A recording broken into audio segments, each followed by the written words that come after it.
श्री प्राणनाथ प्यारे की जय, सद्गुरु महाराज की जय।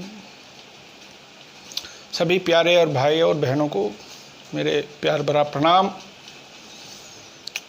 जैसे मैंने आपको भविष्यवाणी की थी, तकरीबन तालिबान ने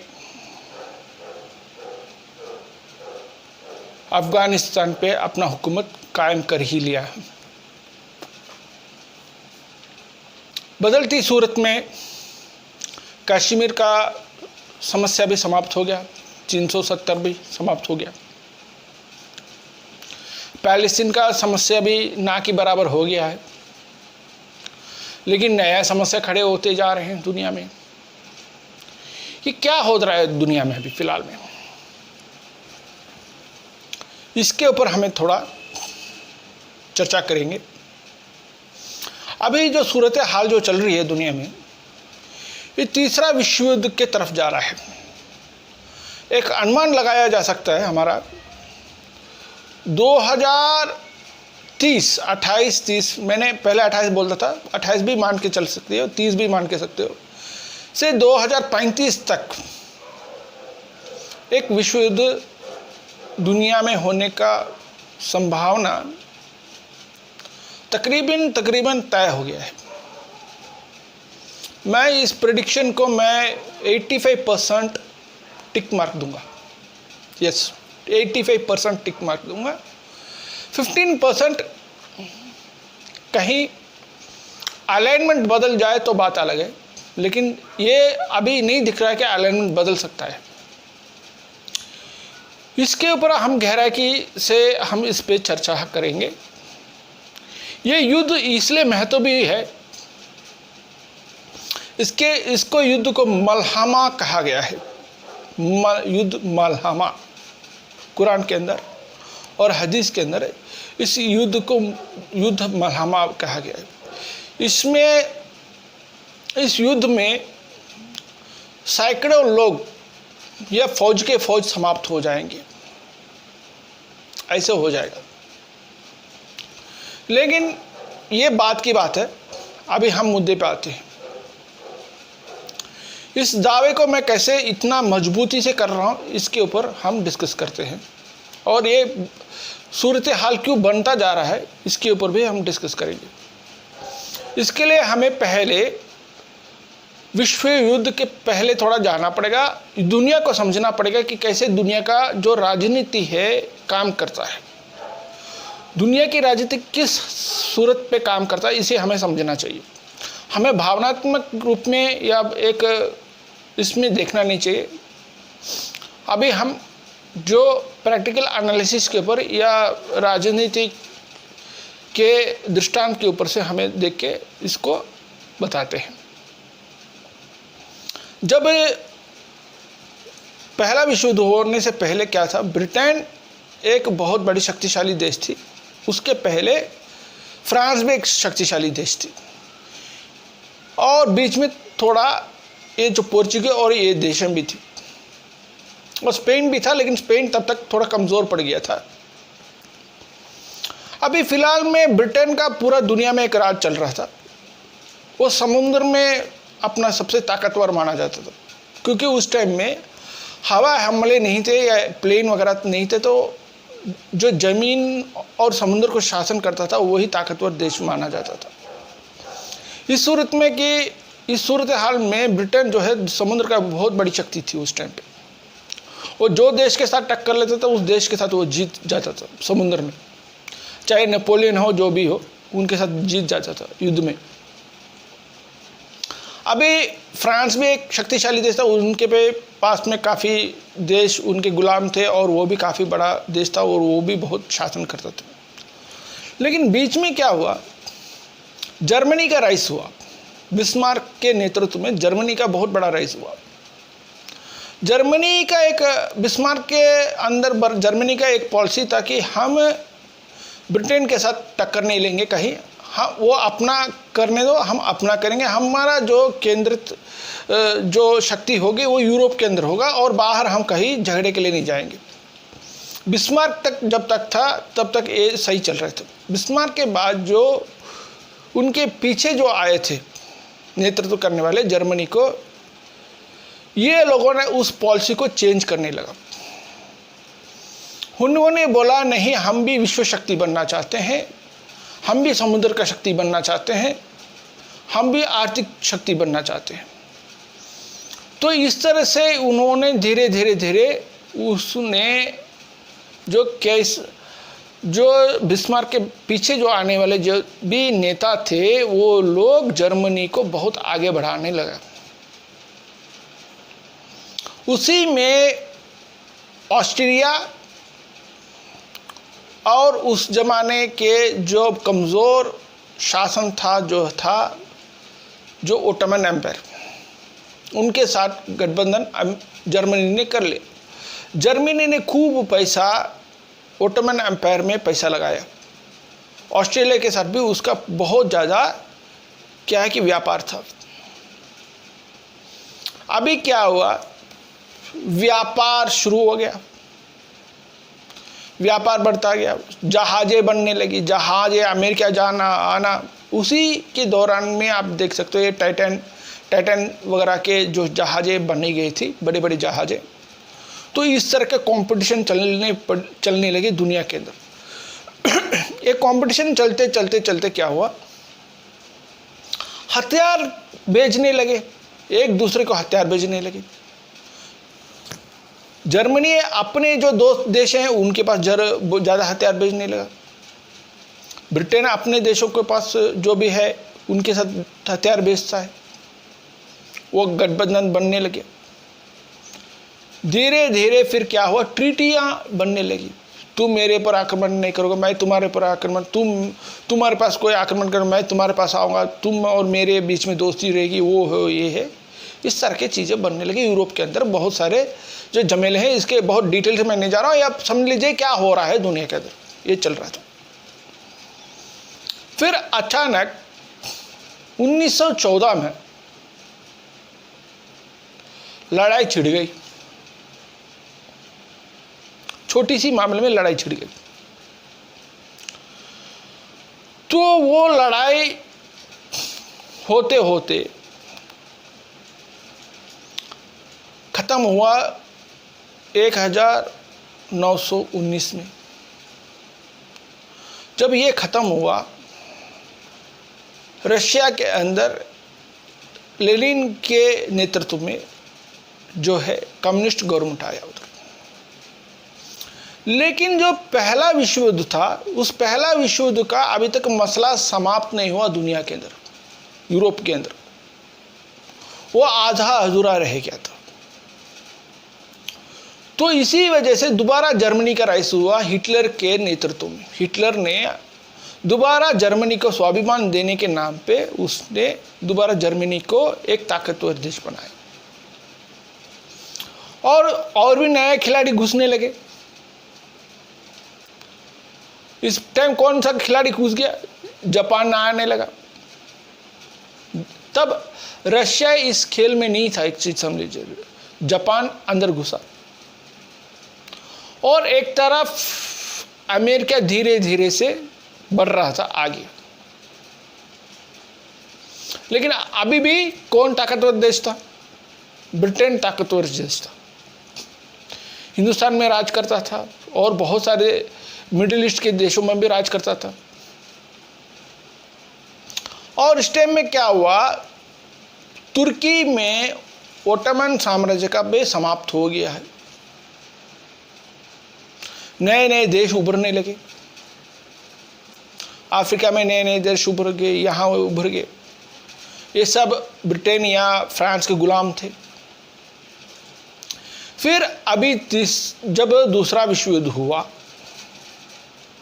रशिया को घसीटा गया युद्ध में, अमेरिका को भी घसीटा गया। लेकिन ये युद्ध कुछ अलग था। इसमें वायुसेना का प्रयोग शुरू हुआ, टेक्नोलॉजी आगे बढ़ गया। देखिए, लेकिन इसमें भी यही हुआ। ये युद्ध शुरू होने से पहले हिटलर और स्टालिन के बीच में समझौता हुआ कि हम एक दूसरे पर आक्रमण नहीं करेंगे। इस तरह के एक देश दूसरे देश के अंदर सब अपने अपने में क्या है कि ट्रीटी करके बैठे थे। और एक तरह से इटाली जो पहले विश्व युद्ध में इतना बड़ा रोल नहीं प्ले किया, लेकिन अभी इटाली भी बड़ा रोल प्ले करने लगा। उसमें भी तानाशाही मुसोलिन आ गया, मुसोलिन और हिटलर के बीच भी गठबंधन हो गया। वहाँ जापान और हिटलर के बीच में भी गठबंधन हो गया। अभी एक गुट बन गया, ब्रिटेन एक गुट बन गया, अमेरिका एक गुट बन गया, अलग अलग देश अलग अलग गुट बन गया। अभी युद्ध चलने लग गया, रशिया को भारी नुकसान उठाना पड़ा। फिर रशिया के युद्ध क्या है कि हर वक्त एक पावर सेंटर को बदलता है। आप समझ लीजिए, युद्ध हर वक्त पावर सेंटर को बदलता है। अभी इसमें अमेरिका भी खुद पड़ा, और क्योंकि ब्रिटेन युद्धों में इतना झेले बैठा था, और अभी समुद्र में ब्रिटेन क्या है, एक समुद्री ताकत नहीं रह गया। तब तक जर्मनी एक समुद्री ताकत बन गया, क्योंकि उसके पास यू बोट आ गए और वो समुद्री ताकत बन गया। तो इस वजह से ब्रिटेन को अपना जो भी मैन्युफैक्चरिंग है, जो भी करना है, वो सब कहाँ शिफ्ट किया, अमेरिका में शिफ्ट किया उसने अपने मैन्युफैक्चरिंग करने के लिए। उनको टेक्नोलॉजी देने लगा, और वहाँ से काफ़ी सारे प्रोडक्शन जो है, अमेरिका में काफ़ी सारे कैपिटल प्रोडक्शन चालू हुआ युद्ध के लिए, टैंकर्स के लिए, बम के लिए। और जर्मनी भी वहाँ से आउटसोर्स करता था, क्योंकि पहले तुरंत तो अमेरिका युद्ध में नहीं खुद पड़ा था, अमेरिका बाद में खुद पड़ा।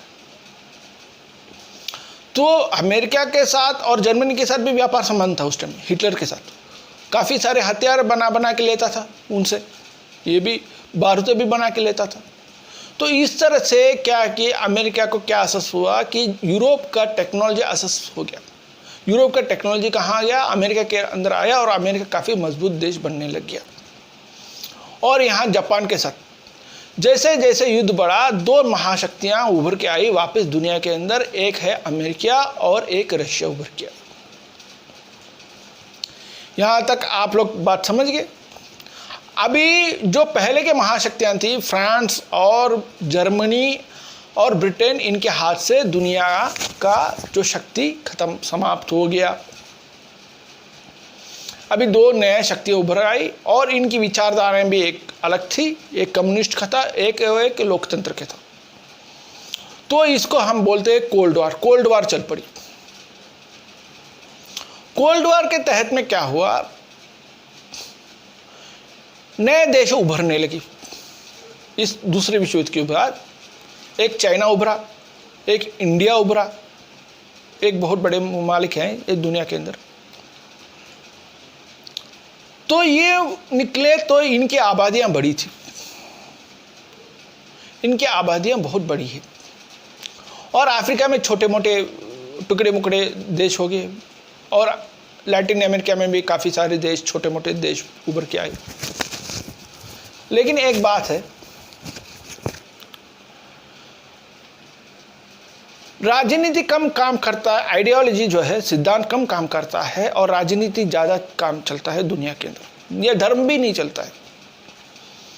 इसमें अमेरिका और चाइना के बीच गठजोड़ चला, और रशिया और इंडिया के बीच में गठजोड़ चला, और अमेरिका का पैसा चाइना के अंदर जाने लगा।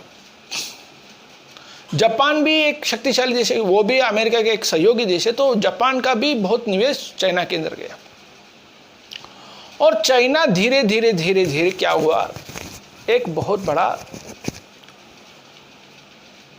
आर्थिक शक्तिशाली के रूप में उभरने लगा। जब तक ली पेंग था, तब तक अमेरिका के साथ अच्छा दोस्ती थी।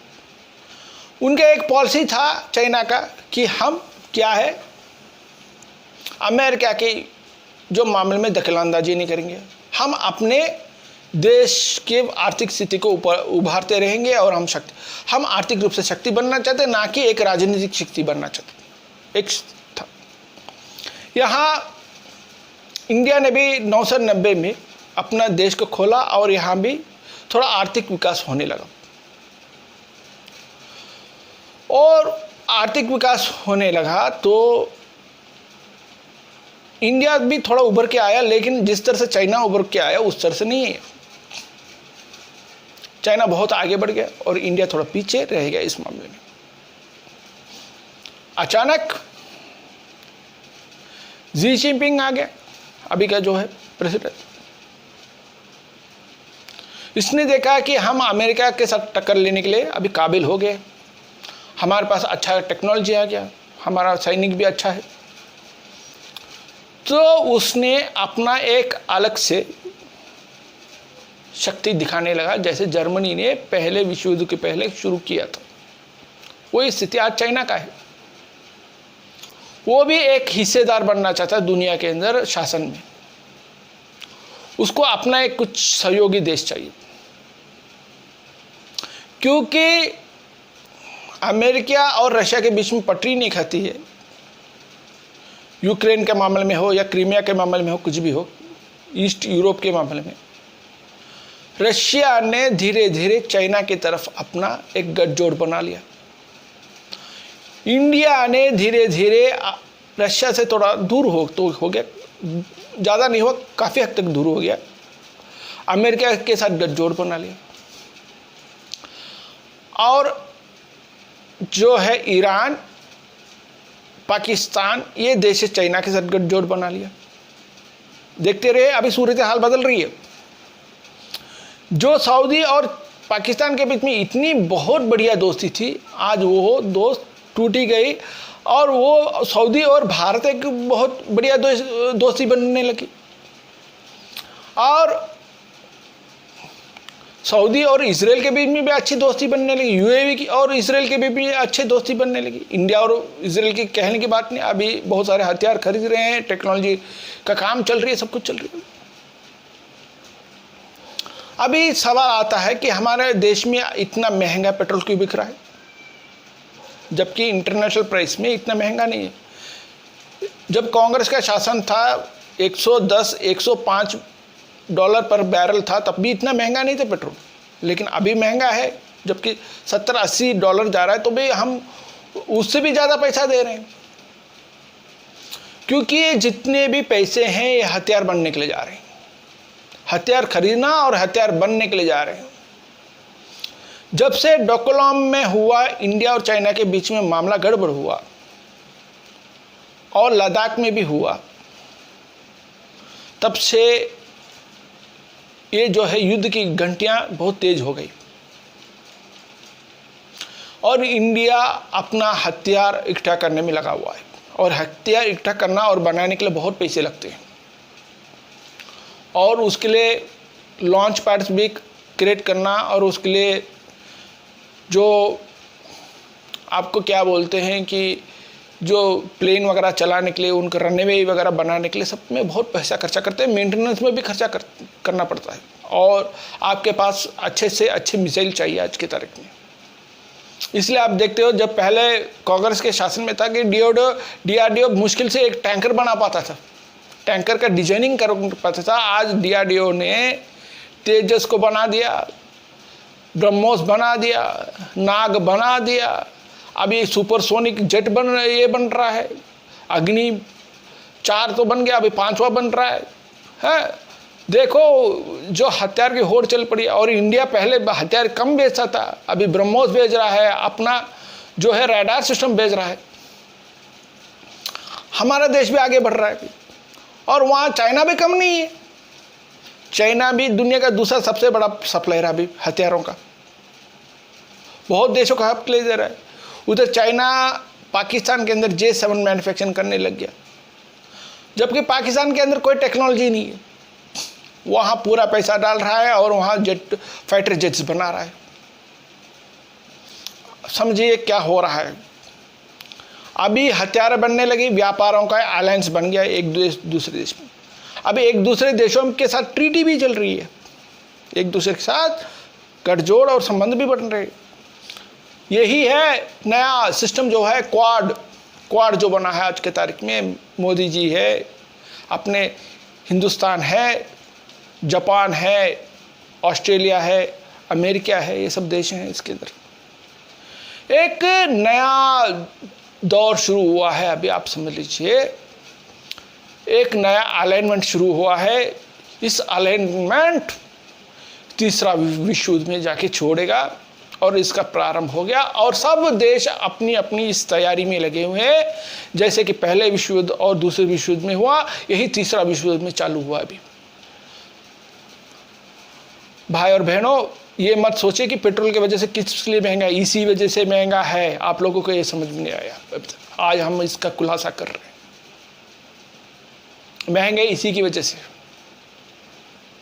अमेरिका प्रायोरिटी, अमेरिका की जरूरतें बदल गई। उसको पैलेस्तीनी बड़ी मामला नहीं है, उसके कश्मीर बड़ी मामला नहीं है, उसके लिए अफगानिस्तान बड़ा मामला नहीं है, उसके लिए चाइना सी, इंडिया, चाइना सबसे बड़ा उसके लिए एक ये हो गया, मुद्दा बन गया। इसलिए तो उसने अफगानिस्तान से अपने फौज को वापस निकाला और वहाँ उन्होंने अपने बेस को निकाल लिया था, क्योंकि वहाँ उनके लिए खर्चा है और घेरे जाए तो सब कुछ चला जाएगा उनका, वो कुछ नहीं कर सकते वहाँ से। अभी फ्रंटलाइन देश जो सबसे आगे है देश, अमेरिका के सबसे बड़े दुश्मन के साथ या उभरता दुश्मन है, वो है इंडिया।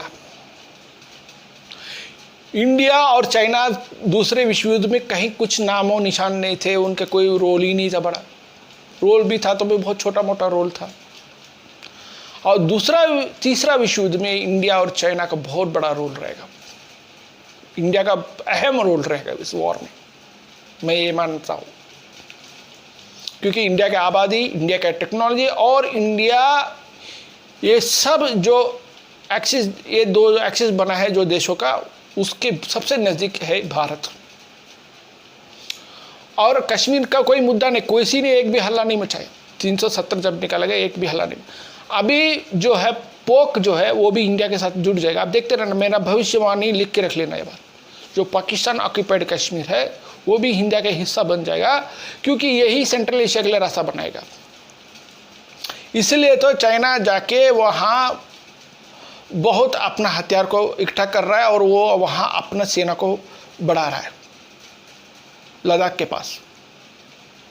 अब समझ लीजिए बात को, बहुत गंभीर बात चल रही है अभी। ये राज्य की अपार कृपा से, परमात्मा का अपार कृपा से है, आपको बता रहे हैं। ये जो तीसरा विश्व जो है मलहमा बहुत जल्दी आने वाली है और हमारे लिए वक्त बहुत कम है और हमें चाहिए कि अपने प्राणनाथ जी को बहुत जल्दी जाहिर करवाएं। और एक बार ये जो बारूदें फटने लग जाएंगे ना, आपका और मेरे पास टाइम नहीं रहेगी उसके बाद, वो सब खत्म है उसके साथ।